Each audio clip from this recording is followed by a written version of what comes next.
মই প্ৰণীতা লৈ আহিছো এই মুহূৰ্তত লাখ লাখ যুৱক যুৱতীৰ বাবে আটাইতকৈ ডাঙৰ খবৰ মুখ্যমন্ত্ৰী ডক্টৰ হিমন্ত বিশ্ব শৰ্মাই কৈ দিলে যে 1.5 লাখলৈকে আপুনি দৰমহা পাব ড্ৰাইভিংৰ জৰিয়তে ড্ৰাইভিং চৰকাৰে শিকাব স্কিল চৰকাৰে শিকাব ইংৰাজী চৰকাৰে শিকাব হিন্দী চৰকাৰে শিকাব আমাৰ ল'ৰা ছোৱালীক উন্নত কৰা হ'ব তেওঁলোকক সকলো স্কিল শিকাই দিয়া হ'ব মুখ্যমন্ত্ৰী ডক্টৰ হিমন্ত বিশ্ব শৰ্মাই বিশেষ ব্যৱস্থা কৰিবলৈ গৈ আছে যেটো ব্যৱস্থা তেওঁলোকে ড্ৰাইভিং শিকিব সমান্তৰালকৈ আচাৰ ব্যৱহাৰ কেনেকৈ কৰিব লাগে মানুহৰ লগত কথা কেনেকৈ পাতিব লাগে ইংৰাজীত আপুনি খলখলীয়াকৈ কেনেকৈ কথা ক'ব সকলো শিকাই দিম বুলি ক'লে মুখ্যমন্ত্ৰী গৰাকীয়ে আৰু আমাৰ অসমত ড্ৰাইভাৰবোৰৰ দৰমহা কম বাহিৰত বেছি গতিকে বিশেষ ব্যৱস্থা কৰিব মুখ্যমন্ত্ৰী গৰাকীয়ে চৰকাৰে শিকাব ড্ৰাইভিং ইংৰাজী হিন্দী সকলো স্কিল শিকাবলৈ সাজু হৈছে মুখ্যমন্ত্ৰী ডক্টৰ হিমন্ত বিশ্ব শৰ্মাৰ ডাঙৰ ঘোষণা চাকৰি পাব আপুনি 1.5 লাখ টকীয়া 1.5 লাখ টকা পৰ্যন্ত চাকৰি পালে আৰু কি লাগে মুখ্যমন্ত্ৰী ডক্টৰ হিমন্ত বিশ্ব শৰ্মাই বিশেষ ব্যৱস্থা কৰি দিছে যেটো ব্যৱস্থাৰ জৰিয়তে সকলোৰে স্কিল ডেভেলপমেন্ট হ'ব কি ল'ৰা কি ছোৱালী সকলোৰে বাবে বিশেষ ব্যৱস্থা কৰি দিব বুলি ক'লে মুখ্যমন্ত্ৰী গৰাকীয়ে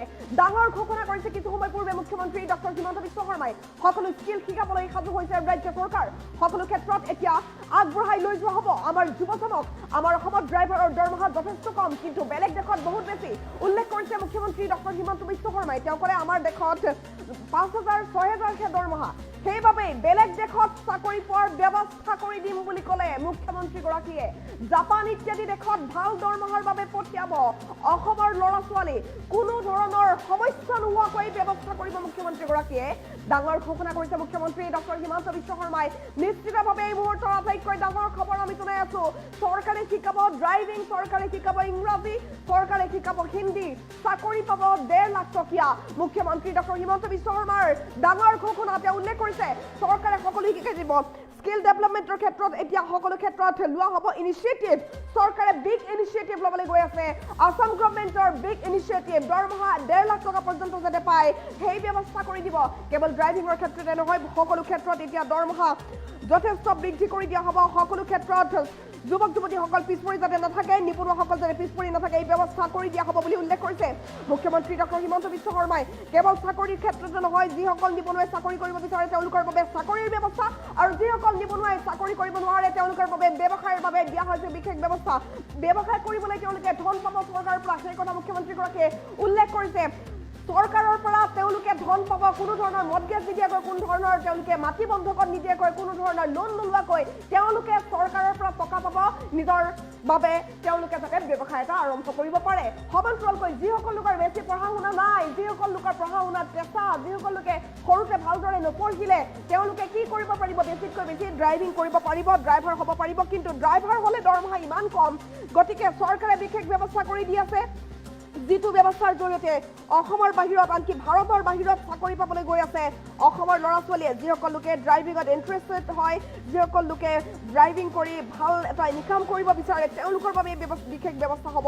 অসমৰ পৰা ডিৰেক্টলি বাহিৰলৈকে পঠিয়াবলৈ ব্যৱস্থা কৰি দিব মুখ্যমন্ত্ৰী ডক্টৰ হিমন্ত বিশ্ব শৰ্মাই এই কথা উল্লেখ কৰিছে চিন্তাৰ কোনো কাৰণ নাই আমি ব্যৱস্থা কৰি দিম একো চিন্তা কৰিব নালাগে যিসকলৰ পঢ়া শুনা কম তেওঁলোকে ড্ৰাইভিঙৰ জৰিয়তে বাহিৰত চাকৰি পাব এই ব্যৱস্থা কৰি দিম বুলি ক'লে মুখ্যমন্ত্ৰী জাপান ইত্যাদি দেশত ভাল দৰমহাৰ বাবে পঠিয়াব আমাৰ ল'ৰা ছোৱালী এই কথা উল্লেখ কৰিছে মুখ্যমন্ত্ৰী ডক্টৰ হিমন্ত বিশ্ব শৰ্মাই 1.5 লাখ টকা পৰ্যন্ত চাকৰি দিয়াৰ ব্যৱস্থা কৰি দিম বুলি প্ৰতিশ্ৰুতি দিছে মুখ্যমন্ত্ৰীগৰাকীয়ে মুখ্যমন্ত্ৰী ডক্টৰ হিমন্ত বিশ্ব শৰ্মাই কিছু সময় পূৰ্বে উল্লেখ কৰিছে যে আমাৰ অসমৰ ল'ৰা ছোৱালী কোনো আৰু নিবনুৱা হৈ থাকিব নালাগে সকলোৱে চাকৰি পাব অসমত যিসকলে চাকৰি পাব আৰু লগতে ভাৰতবৰ্ষৰ বিভিন্ন প্ৰান্তত যদি চাকৰি কৰাৰ সুযোগ দিয়া হয় সেই ব্যৱস্থাও দিবলৈ চেষ্টা কৰিব সমান্তৰালকৈ যিসকলকে ইংৰাজী হিন্দী ভালদৰে নাজানে তেওঁলোকক ইংৰাজী হিন্দী শিকাই দিম বুলি কৈছে তাৰ বাবে স্কিল ডেভেলপমেন্টৰ ব্যৱস্থা কৰা হ'ব আৰু এই ব্যৱস্থাৰ বাবে অসমৰ প্ৰান্তে প্ৰান্তে গঢ়ি উঠিব বিশেষ ধৰণৰ স্কুল এই কথা উল্লেখ কৰিছে মুখ্যমন্ত্ৰীগৰাকীয়ে কি ল'ৰা কি ছোৱালী কোনো পিছপৰি থাকিব নালাগে যিসকল লোকে কম পঢ়া শুনা কৰিছিল যিসকল লোকে মেট্ৰিকটো পাছ কৰা নাই তেওঁলোকে ভাল চাকৰি এটা নাপায় আজিৰ ডেটত কিন্তু তেওঁলোকে অন্ততঃ ড্ৰাইভিঙৰ জৰিয়তে খাব পাৰিব আৰু তাৰ বাবে তেওঁলোকে কি কৰিব লাগিব ভালকৈ ইংৰাজী ক'ব পাৰিব লাগিব বেছি ভালকৈ নক'লে অন্ততঃ দুই এটা ইংৰাজী ক'ব পৰা হ'লেও তেওঁলোকে বাহিৰত চাকৰি কৰিব পাৰিব আৰু সেইবাবে তেওঁলোকক ইংৰাজী শিকাব বুলি ক'লে মুখ্যমন্ত্ৰীগৰাকীয়ে ৰাজ্যৰ প্ৰতিটো প্ৰান্তৰ গ্ৰাম্যাঞ্চলৰ সৰু সৰু ঘৰৰ ল'ৰা ছোৱালীবোৰ দৰিদ্ৰ ঘৰৰ ল'ৰা ছোৱালীবোৰ যিবোৰে ইংৰাজী স্কুলত পঢ়া নাছিল তেওঁলোকে ইংৰাজী নাজানে আৰু সেইবাবে তেওঁলোকে বাহিৰলৈ যাব পৰা নাই বহুতে আজি পৰিয়াল পোহপাল দিবলৈ বাহিৰলৈ যাব বিচাৰে বা বহুতে বাহিৰলৈ গৈছে যদিও ভালদৰে মানুহৰ লগত কথা পাতিব নোৱাৰে কিন্তু সেইবোৰ সমস্যা আৰু নাথাকিব তাৰ বাবে বিশেষ ব্যৱস্থা চৰকাৰে কৰি দিব ড্ৰাইভিং শিকাব লগতে ইংৰাজী শিকাব হিন্দী শিকাব দৰমহা তেওঁলোকে 1.5 লাখ টকা পৰ্যন্ত পাব আৰু ইয়াৰ জৰিয়তে তেওঁলোকৰ ঘৰখন টনকিয়াল হ'ব অসমলৈ যেতিয়া তেওঁলোকে টকালৈ উভতি আহিব সেই সময়ছোৱাত তেওঁলোকে নিজাববীয়াকৈ কিবা এটা কৰিব পাৰিব বা বাহিৰতে সেটেল হ'ব বুলিলেও পাৰিব যিসকলে যে বাহিৰত সেটেল হ'ব নিবিচাৰে তেওঁলোকে কেইবছৰমান চাকৰি কৰি টকা গোটাই অন্ততঃ অসমলৈ ঘূৰি আহি ঘৰখন ভালদৰে তেওঁলোকে ধৰি ৰাখিব পাৰিব আৰু যিসকলে বাহিৰত সেটেল হ'ব বুলি ভাবে ৱেল এণ্ড গুড তেওঁলোকে বাহিৰতে থাকি ল'ব মুঠৰ ওপৰত আটাইতকৈ ডাঙৰ ঘোষণা মুখ্যমন্ত্ৰীগৰাকীৰ আজিৰ দিনটোত আজিলৈকে মুখ্যমন্ত্ৰীগৰাকীয়ে বহুত ডাঙৰ ডাঙৰ ঘোষণা কৰিছে তাৰ ভিতৰত আটাইতকৈ ডাঙৰ ঘোষণা এইটোৱেই যে অসমৰ নিবনুৱা সমস্যাটো কেনেকৈ সমাধান হ'ব অসমত যিসকল ল'ৰা ছোৱালীয়ে ভাল ভাল পঢ়া শুনা কৰি থৈছে তেওঁলোকক চাকৰি দিয়াৰ ব্যৱস্থাটো কৰিবই যিসকল লোকে ভালদৰে নপঢ়িলে এতিয়া পঢ়িবলৈ তেওঁলোকৰ সময় নাই তেওঁলোকক কি কৰিব ট্ৰেইনিং দিয়া হ'ব ড্ৰাইভিঙৰ ট্ৰেইনিং প্ৰথমে দিব তেওঁলোকে ভালদৰে গাড়ী চলাবলৈ শিকিব তেওঁলোকে ইংৰাজী ক'বলৈ শিকিব ইংৰাজী ক'বলৈ লগতে হিন্দী ক'বলৈ তেওঁলোকে শিকিব আৰু যিখন দেশলৈ তেওঁলোকক পঠিয়াব সেই দেশৰ ভাষা শিকাই তেওঁলোকক পঠিয়াই দিয়া হ'ব আৰু তেওঁলোকে দৰমহা পাব 1.5 লাখ টকা পৰ্যন্ত মিনিমাম এমাউণ্ট এটা 1.5 লাখ টকা পৰ্যন্ত দৰমহা পাব জাপান ইত্যাদি দেশলৈ তেওঁলোকক পঠোৱা হ'ব আৰু মুখ্যমন্ত্ৰী ডক্টৰ হিমন্ত বিশ্ব শৰ্মাই বিশেষ ব্যৱস্থা কৰি দিছে কি ল'ৰা কি ছোৱালী কোনো পিছপৰি নাথাকে ছোৱালী সকলো আজিকালি আগবাঢ়ি গৈছে গতিকে ছোৱালী সকলোক আগবঢ়াই দিয়া হ'ব সকলোৰে বাবে বিশেষ ব্যৱস্থা সাজু কৰিছে স্কিল ডেভেলপমেণ্টৰ বাবে বিশেষ স্কুল সকলো স্কিল শিকাবলৈ ৰাজ্য চৰকাৰ সাজু হৈছে বুলি উল্লেখ কৰিছে মুখ্যমন্ত্ৰী ডক্টৰ হিমন্ত বিশ্ব শৰ্মাই আমাৰ অসমত ড্ৰাইভাৰৰ দৰমহা কম মাত্ৰ 5-6 টকা কিন্তু বেলেগ দেশত যথেষ্ট বেছি ইতিমধ্যে মই জাপানৰ কথা পাতিছো সেই কথা উল্লেখ কৰিছে মুখ্যমন্ত্ৰীগৰাকীয়ে সেইভাবে বেলেগ দেশত চাকৰি পোৱাৰ ব্যৱস্থা চৰকাৰে কৰি দিম বুলি কৈছে মুখ্যমন্ত্ৰী ডক্টৰ হিমন্ত বিশ্ব শৰ্মাই ব্যৱস্থা কৰি দিম বুলি প্ৰতিশ্ৰুতি দিছে জাপান ইত্যাদি দেশত বহুত ভাল দৰমহাৰ বাবে অসমৰ ল'ৰা ছোৱালী পঠিওৱাৰ ব্যৱস্থা কৰা হ'ব যাতে তেওঁলোকে ভালদৰে জীৱন যাপন কৰিব পাৰে জাপানত যদি কোনোবাই সেটেল হ'ব বুলি ভাবে সেটেল হ'ব পাৰিব আৰু যদি কেইবছৰমান চাকৰি কৰি টকা গোটাই আহো বুলি ভাবে তেতিয়াও আহিব পাৰিব মুঠৰ ওপৰত যথেষ্ট ডাঙৰ ঘোষণা কৰিছে মুখ্যমন্ত্ৰীগৰাকীয়ে তেওঁ কি ক'লে শুনাব বিচাৰিম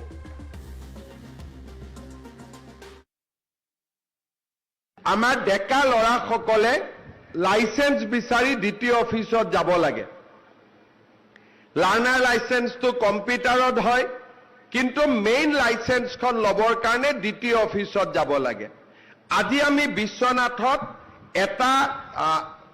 অটোমেটিক আমি ড্ৰাইভিং টেষ্টিং ষ্টেচন এটাৰ কামো আৰম্ভ কৰিছো ল'ৰা ছোৱালীয়ে ইয়াতে গাড়ী শিকিব পাৰিব আৰু গাড়ীৰ লাইসেন্সখনো শিকাৰ লগে লগে নিজে নিজে লৈ ল'ব পাৰিব তেওঁ আৰু দ্বিতীয় অফিচত যাব নালাগে মই আজি আমাৰ অফিচাৰসকলক পৰামৰ্শ দিছো যে আমাৰ ল'ৰা ছোৱালীয়ে যেতিয়া গাড়ী শিকিব আহে তেতিয়া আমি যদি ল'ৰা ছোৱালীক হিন্দী আৰু ইংৰাজীও অলপ শিকাই দিব পাৰো এই ল'ৰা ছোৱালীকে আমি বিদেশতো ড্ৰাইভাৰৰ কামৰ কাৰণে পঠাব পাৰিম অসমত ড্ৰাইভাৰ কাম কৰিলে 6,000 টকা দৰমহা পায় বিদেশত ড্ৰাইভাৰৰ কাম কৰিলে মাহত 1.5 লাখ টকা দৰমহা পায় 1.5 লাখ টকা দৰমহা পায় অফিচাৰতকৈ ভালকৈ দৰমহা পায় মই অলপতে জাপানত গৈছিলো জাপানৰ চৰকাৰে মোক কৈছিলে যে আপোনালোকে যদি অসমৰ ড্ৰাইভাৰসকলক জাপানীজ লেংগুৱেজ শিকাই দিয়ে তেতিয়াহ'লে আমি 50,000 অসমৰ ল'ৰা ছোৱালীক জাপানত 5 বছৰৰ ভিতৰত লৈ আহিম আৰু প্ৰতিজনে 1.5 লাখ 2 লাখ টকাকৈ দৰমহা পাব ইমান ডাঙৰ সুবিধা আমাৰ সন্মুখত আছে কিন্তু জাপানীজ লেংগুৱেজ শিকোৱাত ইয়াত দিগদাৰী হ'ব কিন্তু ইংৰাজী আৰু যদি হিন্দীও শিকাও দিল্লীতো এজন ড্ৰাইভাৰৰ দৰমহা 25,000 টকা কিন্তু গুৱাহাটীত আমি 6,000 7,000 টকা আমি দৰমহা দিওঁ ইয়াত হয়তো আৰু কম আৰু যদি তেওঁলোকক জাপান আদিত পঠাব পাৰো তেতিয়ালেতো বহুত দৰমহা হ'ব আমাৰ ডেকা ল'ৰাসকলে লাইসেন্স বিচাৰি দ্বিতীয় অফিচত যাব লাগে লাৰ্নাৰ লাইসেন্সটো কম্পিউটাৰত হয় কিন্তু মেইন লাইসেন্সখন ল'বৰ কাৰণে দ্বিতীয় অফিচত যাব লাগে আজি আমি বিশ্বনাথত এটা অটোমেটিক আমি ড্ৰাইভিং টেষ্টিং ষ্টেচন এটাৰ কামো আৰম্ভ কৰিছো ল'ৰা ছোৱালীয়ে ইয়াতে গাড়ী শিকিব পাৰিব আৰু গাড়ীৰ লাইসেন্সখনো শিকাৰ লগে লগে নিজে নিজে লৈ ল'ব পাৰিব তেওঁ আৰু দ্বিতীয় অফিচত যাব নালাগে। মই আজি আমাৰ অফিচাৰসকলক পৰামৰ্শ দিছোঁ যে আমাৰ ল'ৰা ছোৱালীয়ে যেতিয়া গাড়ী শিকিব আহে তেতিয়া আমি যদি ল'ৰা ছোৱালীক হিন্দী আৰু ইংৰাজীও অলপ শিকাই দিব পাৰোঁ, এই ল'ৰা ছোৱালীকে আমি বিদেশতো ড্ৰাইভাৰৰ কামৰ কাৰণে পঠাব পাৰিম। অসমত ড্ৰাইভাৰ কাম কৰিলে 6,000 টকা দৰমহা পায়, বিদেশত ড্ৰাইভাৰৰ কাম কৰিলে মাহত 1.5 লাখ টকা দৰমহা পায়। 1.5 লাখ টকা দৰমহা পায়, অফিচাৰতকৈ ভালকৈ দৰমহা পায়। মই অলপতে জাপানত গৈছিলোঁ। জাপানৰ চৰকাৰে মোক কৈছিলে যে আপোনালোকে যদি অসমৰ ড্ৰাইভাৰসকলক জাপানীজ লেংগুৱেজ শিকাই দিয়ে তেতিয়াহ'লে আমি 50,000 অসমৰ ল'ৰা ছোৱালীক জাপানত 5 বছৰৰ ভিতৰত লৈ আহিম আৰু প্ৰতিজনে 1.5 লাখ 2 লাখ টকাকৈ দৰমহা পাব। ইমান ডাঙৰ সুবিধা আমাৰ সন্মুখত আছে, কিন্তু জাপানীজ লেংগুৱেজ শিকোৱাত ইয়াত দিগদাৰী হ'ব। কিন্তু ইংৰাজী আৰু যদি হিন্দীও শিকাওঁ, দিল্লীতো এজন ড্ৰাইভাৰৰ দৰমহা 25,000 টকা, কিন্তু গুৱাহাটীত আমি 6,000 7,000 টকা আমি দৰমহা দিওঁ। ইয়াত হয়তো আৰু কম,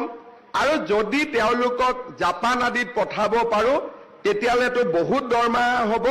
আমাৰ ডেকা ল'ৰাসকলে লাইচেন্স বিচাৰি দ্বিতীয় অফিচত যাব লাগে। লাৰ্ণাৰ লাইচেন্সটো কম্পিউটাৰত হয়, কিন্তু মেইন লাইচেন্সখন ল'বৰ কাৰণে দ্বিতীয় অফিচত যাব লাগে।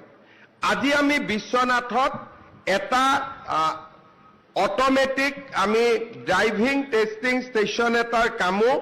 আৰম্ভ কৰিছোঁ। ল'ৰা ছোৱালীয়ে ইয়াতে গাড়ী শিকিব পাৰিব আৰু গাড়ীৰ লাইচেন্সখনো শিকাৰ লগে লগে নিজে নিজে লৈ ল'ব পাৰিব, তেওঁ আৰু দ্বিতীয় অফিচত যাব নালাগে। মই আজি আমাৰ অফিচাৰসকলক পৰামৰ্শ দিছোঁ যে আমাৰ ল'ৰা ছোৱালীয়ে যেতিয়া গাড়ী শিকিব আহে তেতিয়া আমি যদি ল'ৰা ছোৱালীক হিন্দী আৰু ইংৰাজীও অলপ শিকাই দিব পাৰোঁ, এই ল'ৰা ছোৱালীকে আমি বিদেশতো ড্ৰাইভাৰৰ কামৰ কাৰণে পঠাব পাৰিম। অসমত ড্ৰাইভাৰ কাম কৰিলে 6,000 টকা দৰমহা পায়, বিদেশত ড্ৰাইভাৰৰ কাম কৰিলে মাহত 1.5 লাখ টকা দৰমহা পায়। 1.5 লাখ টকা দৰমহা পায়, অফিচাৰতকৈ ভালকৈ দৰমহা পায়। মই অলপতে জাপানত গৈছিলোঁ। জাপানৰ চৰকাৰে মোক কৈছিলে যে আপোনালোকে যদি অসমৰ ড্ৰাইভাৰসকলক জাপানীজ লেংগুৱেজ শিকাই দিয়ে তেতিয়াহ'লে আমি 50,000 অসমৰ ল'ৰা ছোৱালীক জাপানত 5 বছৰৰ ভিতৰত লৈ আহিম আৰু প্ৰতিজনে 1.5 লাখ 2 লাখ টকাকৈ দৰমহা পাব। ইমান ডাঙৰ সুবিধা আমাৰ সন্মুখত আছে, কিন্তু জাপানীজ লেংগুৱেজ শিকোৱাত ইয়াত দিগদাৰী হ'ব। কিন্তু ইংৰাজী আৰু যদি হিন্দীও শিকাওঁ, দিল্লীতো এজন ড্ৰাইভাৰৰ দৰমহা 25,000 টকা, কিন্তু গুৱাহাটীত আমি 6,000 7,000 টকা আমি দৰমহা দিওঁ। ইয়াত হয়তো আৰু কম, আৰু যদি তেওঁলোকক জাপান আদিত পঠাব পাৰোঁ তেতিয়াহ'লেতো বহুত দৰমহা হ'ব। আমাৰ ডেকা ল'ৰাসকলে লাইচেন্স বিচাৰি দ্বিতীয় অফিচত যাব লাগে। লাৰ্ণাৰ লাইচেন্সটো কম্পিউটাৰত হয়, কিন্তু মেইন লাইচেন্সখন ল'বৰ কাৰণে দ্বিতীয় অফিচত যাব লাগে। আজি আমি বিশ্বনাথত এটা অট'মেটিক আমি ড্ৰাইভিং টেষ্টিং ষ্টেচন এটাৰ কামো আৰম্ভ কৰিছোঁ। ল'ৰা ছোৱালীয়ে ইয়াতে গাড়ী শিকিব পাৰিব আৰু গাড়ীৰ লাইচেন্সখনো শিকাৰ লগে লগে নিজে নিজে লৈ ল'ব পাৰিব, তেওঁ আৰু দ্বিতীয় অফিচত যাব নালাগে। মই আজি আমাৰ অফিচাৰসকলক পৰামৰ্শ দিছোঁ যে আমাৰ ল'ৰা ছোৱালীয়ে যেতিয়া গাড়ী শিকিব আহে তেতিয়া আমি যদি ল'ৰা ছোৱালীক হিন্দী আৰু ইংৰাজীও অলপ শিকাই দিব পাৰোঁ, এই ল'ৰা ছোৱালীকে আমি বিদেশতো ড্ৰাইভাৰৰ কামৰ কাৰণে পঠাব পাৰিম। অসমত ড্ৰাইভাৰ কাম কৰিলে 6,000 টকা দৰমহা পায়, বিদেশত ড্ৰাইভাৰৰ কাম কৰিলে মাহত 1.5 লাখ টকা দৰমহা পায়। 1.5 লাখ টকা দৰমহা পায়, অফিচাৰতকৈ ভালকৈ দৰমহা পায়। মই অলপতে জাপানত গৈছিলোঁ। জাপানৰ চৰকাৰে মোক কৈছিলে যে আপোনালোকে যদি অসমৰ ড্ৰাইভাৰসকলক জাপানীজ লেংগুৱেজ শিকাই দিয়ে তেতিয়াহ'লে আমি 50,000 অসমৰ ল'ৰা ছোৱালীক জাপানত 5 বছৰৰ ভিতৰত লৈ আহিম আৰু প্ৰতিজনে 1.5 লাখ 2 লাখ টকাকৈ দৰমহা পাব। ইমান ডাঙৰ সুবিধা আমাৰ সন্মুখত আছে, কিন্তু জাপানিজ লেংগুৱেজ শিকোৱাত ইয়াত দিগদাৰী হ'ব। কিন্তু ইংৰাজী আৰু যদি হিন্দীও শিকাওঁ, দিল্লীতো এজন ড্ৰাইভাৰৰ দৰমহা 25,000 টকা, কিন্তু গুৱাহাটীত আমি 6,000 7,000 টকা আমি দৰমহা দিওঁ। ইয়াত হয়তো আৰু কম, আৰু যদি তেওঁলোকক জাপান আদিত পঠাব পাৰোঁ তেতিয়াহ'লেতো বহুত দৰমহা হ'ব। আমাক